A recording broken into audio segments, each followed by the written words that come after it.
Acre കണക്കിന് വ്യാപിച്ചു കിടക്കുന്ന വലിയ കുന്നിൻ പ്രദേശമാണ് മധുകുന്ന് മല. ചന്ദനക്കാടുകളാൽ സമൃദ്ധമായിരുന്ന സ്ഥലം. 1.5 പതിറ്റാണ്ട് മുൻപ് ചെറിയ തോതിൽ കല്ലുവെട്ട് തുടങ്ങി. അതിനൊപ്പം ചന്ദനമരങ്ങളും നഷ്ടപ്പെട്ടു.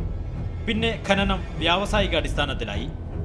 ആയിരക്കണക്കിന് ഏക്കർ ഭൂമി ആഴത്തിൽ കുഴിച്ചു. ആരുടെ പേരിലാണ് ഭൂമി എന്നറിയാത്തതിനാൽ തടയാൻ കഴിഞ്ഞില്ലെന്ന് സർക്കാർ. ജീവനെ പേടിച്ച് വാതുറക്കാനാവാതെ നാട്ടുകാർ. മലയൊന്നാകെ കുത്തിയൊലിക്കാൻ പോകുന്നതിൻ്റെ ഭീതിയിലാണ് ജനങ്ങൾ. അപ്പുറം മുഴുവൻ കല്ല് വെട്ടിയിട്ട് ഇവിടെ എത്താറായി. അത് അവിടെ ഇങ്ങോട്ട് എത്തിക്കഴിഞ്ഞാൽ പിന്നെ പാറപ്പട് മുഴുവൻ ഇങ്ങ് പോരും. 1000-ഓളം ആൾക്കാർ അതിനടിയിലാകും. ഭയങ്കര ഭീഷണിയാണ് ഇപ്പം.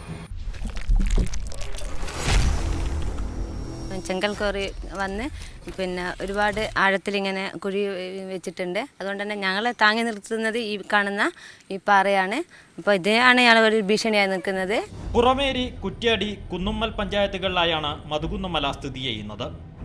3 വില്ലേജുകളിലായി ഭൂമി വിഭജിക്കപ്പെട്ട് കിടക്കുന്നു. ഇതെല്ലാം ഖനന മാഫിയ സൗകര്യമാക്കിയെടുത്തു. വർഷങ്ങൾ നീണ്ട ഖനനത്തിലൂടെ മധുകുന്ന് എന്ന ഭൂപ്രദേശം തന്നെ ഇല്ലാതാവുകയാണ്.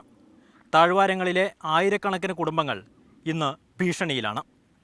ക്യാമറമാൻ മനോജ് പയ്യന്നൂരിനൊപ്പം EV ഉണ്ണികൃഷ്ണൻ, മാതൃഭൂമി ന്യൂസ്.